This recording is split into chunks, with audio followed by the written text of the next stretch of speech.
During the next few minutes, you are going to learn how to beat an incumbent. I'm not going to sit here and tell you that is easy. I am going to sit here and tell you how to do it. I know of what I speak because I've done it dozens of times in my political career. What I'm going to share with you is pure gold, so please watch this entire video.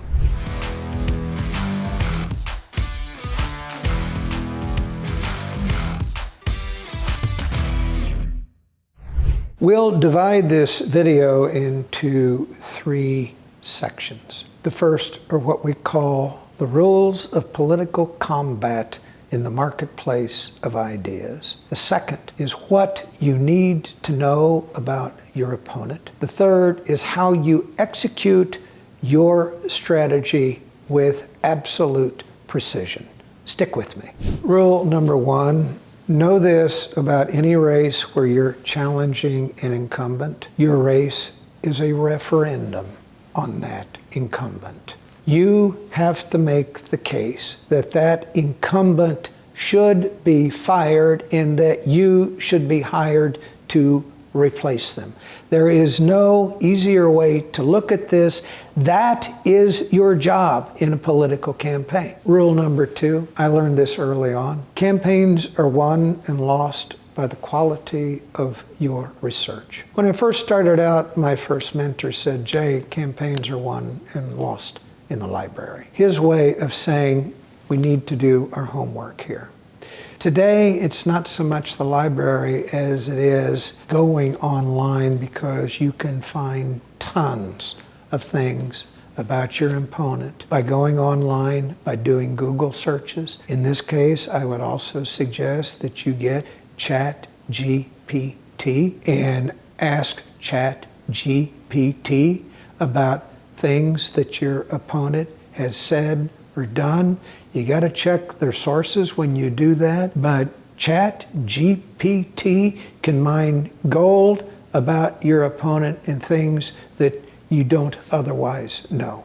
Rule number three, usually campaigns are won and lost with information that voters do not know at the outset of a political campaign. You may be running against a very unpopular person. You may be running against someone who says stupid things on social media. But the fact is, they've been reelected despite the fact that they have done that sort of thing. If that stuff is well known and your opponent is still ahead of you, the incumbent, then you have to come up with new things that voters don't know in order to beat that incumbent, which is why we do the research. Those are the three fundamental tasks if you want to defeat an incumbent in a political campaign. Let's dig into what you look for in the incumbent. You want to know everything you can about your opponent, everything you can find, everything, their complete life history, and I'm going to name just a few of them. Don't assume that they're telling the truth in their biography. You know what? Candidates embellish their biographies. A few years ago, I was researching a long-term incumbent state senator, had been there for many, many years serving in the state senate in Kentucky. For all of those years, he had claimed that he had earned 2 degrees from the U.S. Naval Academy. No one had ever bothered to look at his bio to see if he was telling the truth. And when I did, I discovered that it was been a lie. It was a total lie. In fact, he was kicked out after the first semester after he flunked out. He had never earned 2 degrees from the U.S. Naval Academy. Needless to say, that killed his campaign. But don't assume that your opponent speaks total truth about what they say they have done in life. Second thing, you want to know their voting record. Especially if they've served in the U.S. Senate or Congress or in a legislative position. Look at the bills they voted on. Look at the bills that they have sponsored. Check their voter registration. Check their voting history to see if they've bothered to vote in elections in the past. Check their attendance record to see if they show up to vote. I was doing some research a couple of weeks ago for somebody who's going to challenge an incumbent member of Congress, and was shocked to learn when I checked her attendance record that she has one of the worst attendance record in the United States Congress. So you never know what you're going to find when you start looking. Third thing to check.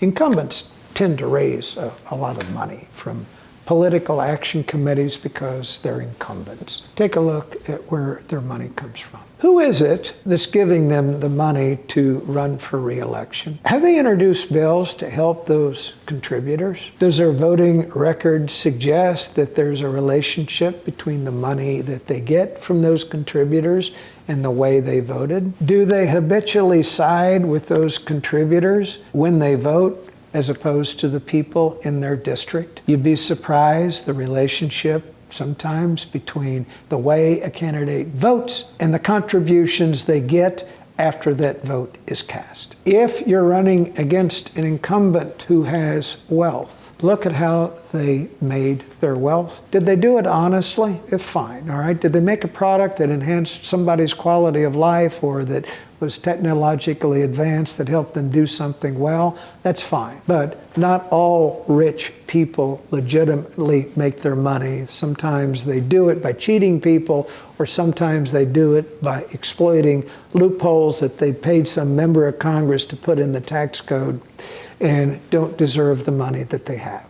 The other thing I'm going to mention here is something we do in every campaign running against an incumbent. I usually hire someone to go back and I look at every Facebook post they've ever put up, everything they've ever said on Twitter, every Instagram post, every YouTube video that they've put up, because incumbents sometimes say really stupid things. Sometimes incumbents are not always consistent about their positions on issues. Sometimes incumbents promise to do one thing, and then when they get to Washington or the legislative chamber of some state, they do exactly the opposite. Here's the point. You have to know this information. I'm not saying you use it all. I'm just saying go dig, because there is no such thing in this world as a perfect human being. There is no person in this world that hasn't regretted something they've said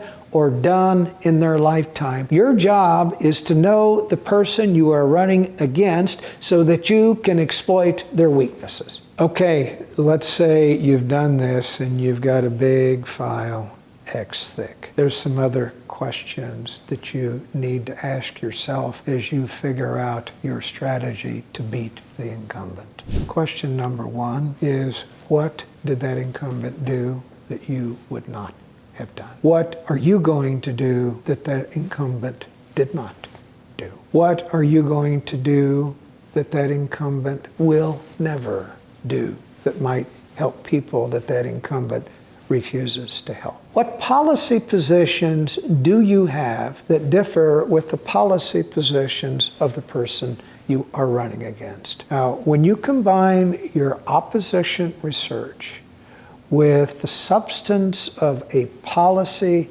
message about how you are going to make life better for your constituents, you now have a blueprint of a game plan to defeat the incumbent, at least on paper. And you have something equally as important. On your little blueprint, start listing all the reasons why people in your district should fire the incumbent and hire you. The longer that list, the better. You will never use all of them, but when you construct that list, you're going to find there are 3 or 4 mortal sins that that incumbent has committed over a period of time as you execute a strategy to explain to voters why it's time to move on.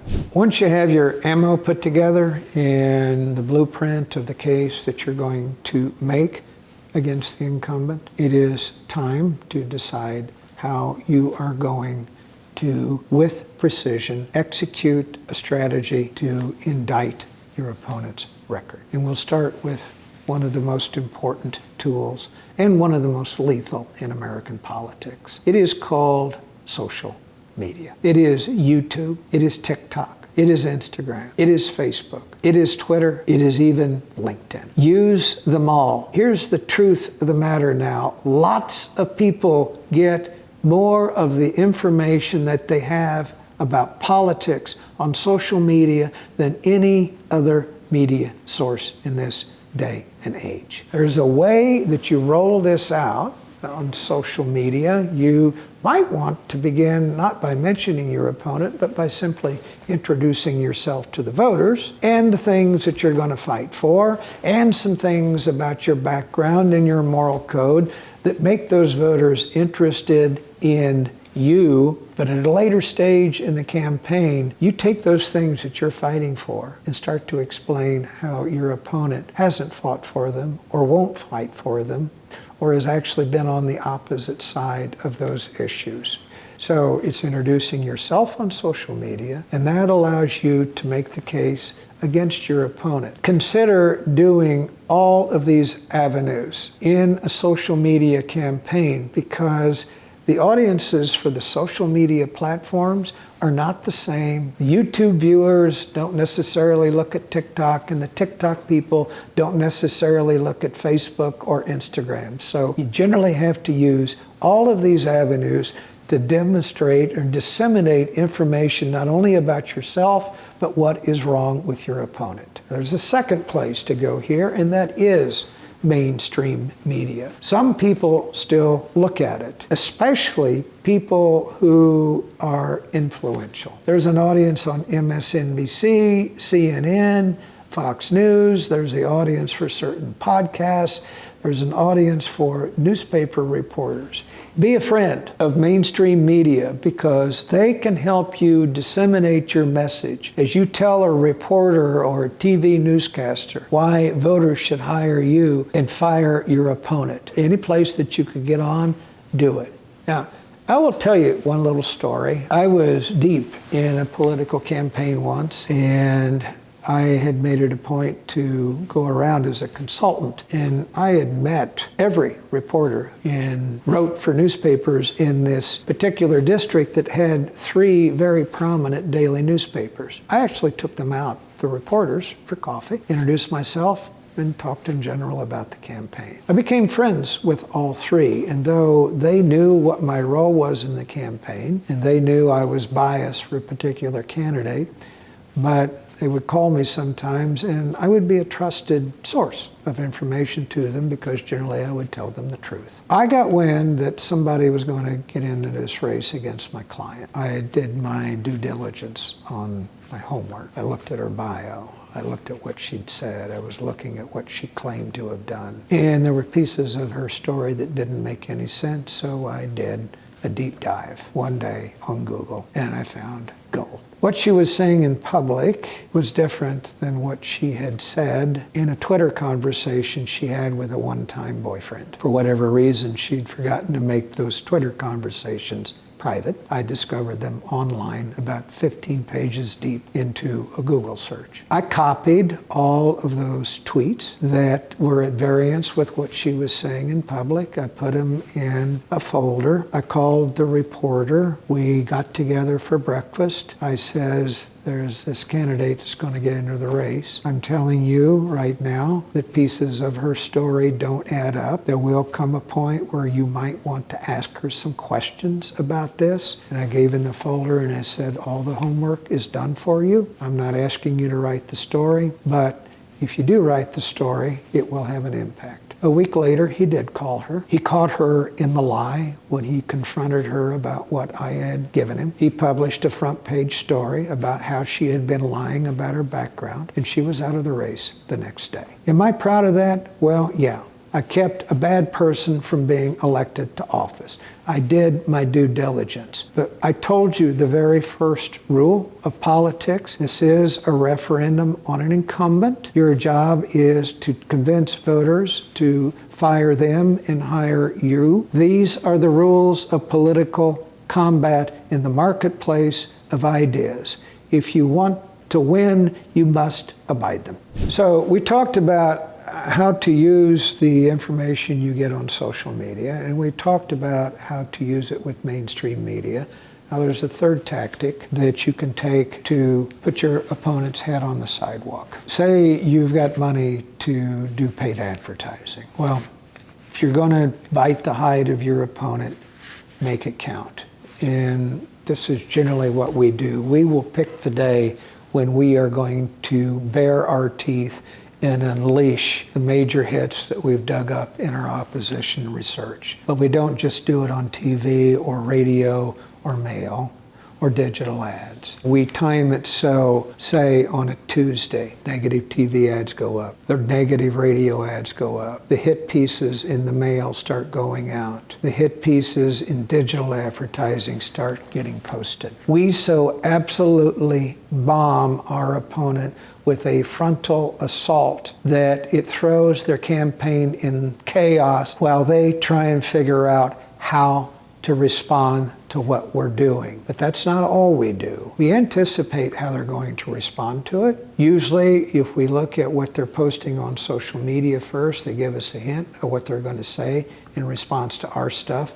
So then we do our next round. So about the time they finally figure out how to respond to what we're putting on television, we've turned the argument on its head to portray that person as unfit to be in public office or a pathological liar looking for ways to undermine their character or disprove the veracity of their response. This is how this is done. It must be done with absolute precision.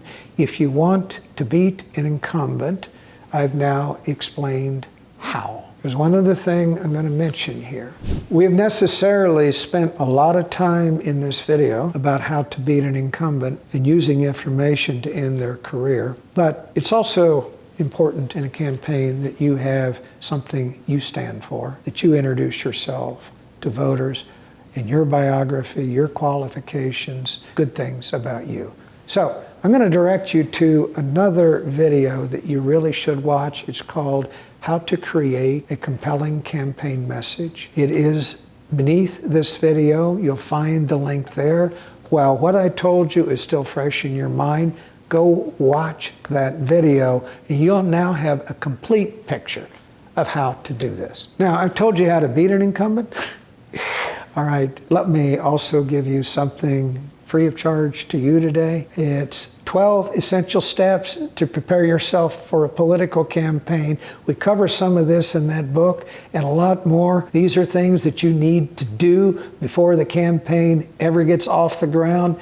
Go download that book and get them done as soon as you can. The link to that book is in the description below.